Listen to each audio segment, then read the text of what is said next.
Hi అండి. నేను మీ doctor Manoj Kumar, ఊపిరితిత్తుల వైద్య నిపుణుడు, believe multi speciality hospital, Pouthota, Nellore. ఈరోజు మనము డిఫరెంట్ టైప్స్ ఆఫ్ మాస్కులు, సో నార్మల్ పీపుల్ అయితే ఏం టైప్ ఆఫ్ మాస్క్ వేసుకోవాలి, బిజీ డాక్టర్స్ కానీ, నర్సింగ్ కానీ, హెల్త్ కేర్ వర్కర్స్ కానీ ఏ టైప్ ఆఫ్ మాస్క్ వేసుకోవాలి, వీటి గురించి డిస్కస్ చేద్దాం. సో జనరల్గా మనకి ఏక్యూఐ అని ఉంటుంది, ఎయిర్ క్వాలిటీ ఇండెక్స్ అని. సో దాన్ని మనం చూసుకోవడానికి మన ఏరియాలో ఏక్యూఐ ఎంత ఉంది, మనం ఆన్లైన్లో కూడా చెక్ చేసుకోవచ్చు. దీనికి కొన్ని యాప్స్ కూడా ఉన్నాయి, ఏక్యూఐ యాప్ అని, రేడార్ కానీ ఇట్లాంటివి మనం చెక్ చేసుకొని చూసుకోవచ్చు. వీటిల్లో మన ఏరియాలో కానీ లెస్ దాన్ 100 కానీ ఉంది అంటే ఏక్యూఐ.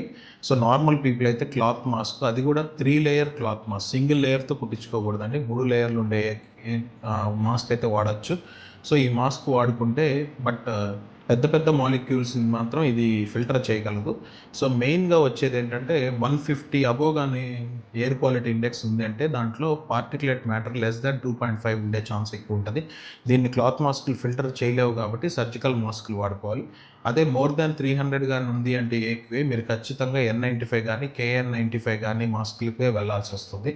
బట్ అదే మీరు హాస్పిటల్ సైడ్ కానీ వస్తే ఖచ్చితంగా సర్జికల్ మాస్కులు లేదా N95 మాస్కులే వాడాలి. ఎందుకంటే హాస్పిటల్లో ఉండే వైరస్లు కానీ అదర్ డస్ట్ పార్టికల్స్ కానీ ఖచ్చితంగా 2.5 మైక్రాన్స్ కంటే తక్కువ ఉంటాయి కాబట్టి వీటిని అవాయిడ్ చేయలేదు. క్లాత్ మాస్కులు అవాయిడ్ చేయలేవు, సర్జికల్ మాస్కులు అవాయిడ్ చేయగలవు కాబట్టి సో అవి వాడితేనే బెటర్. Thank you.